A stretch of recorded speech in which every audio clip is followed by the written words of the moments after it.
नबी नूर है, बशर है। बोला ना नूर है, अरे बशर है।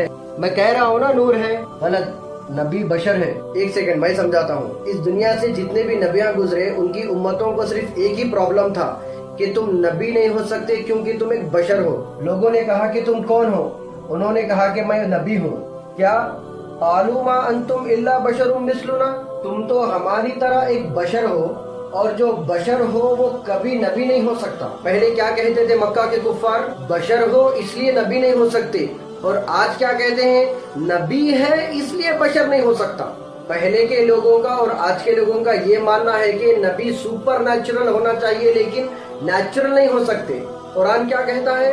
कुल इन्नमा, कह दो, अना बशर, मैं एक बशर हूँ, यानी एक इंसान हूँ। बेशुमार दलीलें हैं लेकिन सबसे पावरफुल और स्ट्रांग दलील ये है, मैं तुमसे ये नहीं कहता कि मेरे पास अल्लाह के खजाने हैं। सुनो, मैं गायब का भी इल्म नहीं रखता, और ना मैं ये कहता हूँ कि मैं कोई फरिश्ता हूँ। आग से पैदा हुआ जिन और शैतान, नूर से पैदा हुए फरिश्ते, और मिट्टी से पैदा हुआ इंसान। मिट्टी से बनाए गए इंसान और आदम अलैहिस्सलाम भी जो हमारे वालिद है और सबके वालिद है, उनको भी अल्लाह ने मिट्टी से पैदा किया। अब बोलो नबी नूर है या बशर है? बशर है, बशर। मैं भी वही जब से कह रहा था बशर है। मैं बताता हूँ, मुझसे सुन। नबी नूर है या बशर है, इसका डिस्कशन करने के बाद सिर्फ ये कंक्लूजन निकालना है कि नबी जो है बशर है, ये उनकी नूरानियत से इनकार है। यकीनन मुस्तफ़ा करीम या दीगर अम्बिया अलैहिमुस्सलाम, ये सब जो है बशर है।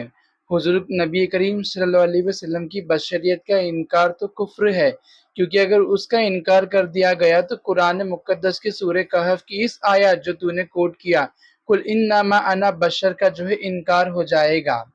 लेकिन अगर सिर्फ बशर मान लिया जाए तो सूरह माइदा की इस आयत का भी इनकार हो जाएगा, कद जाअकुम मिनल्लाहि नूर, कि तुम्हारे पास एक नूर आया।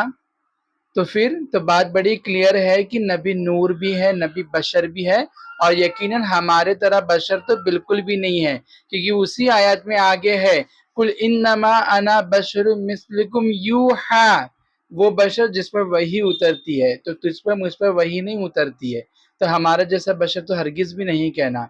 और दूसरी बात, सबसे ज्यादा पावरफुल प्रूफ के नाम पे तूने सूरह हूद की जो आयत नंबर 31 को पेश किया, जरा उसका खुलासा तो कर करके बता कि वो किस कॉन्टेक्स्ट में और किस नबी के और उनकी उम्मत के कुछ लोगों के बीच का कन्वर्सेशन है, जरा वो सच सच बताना।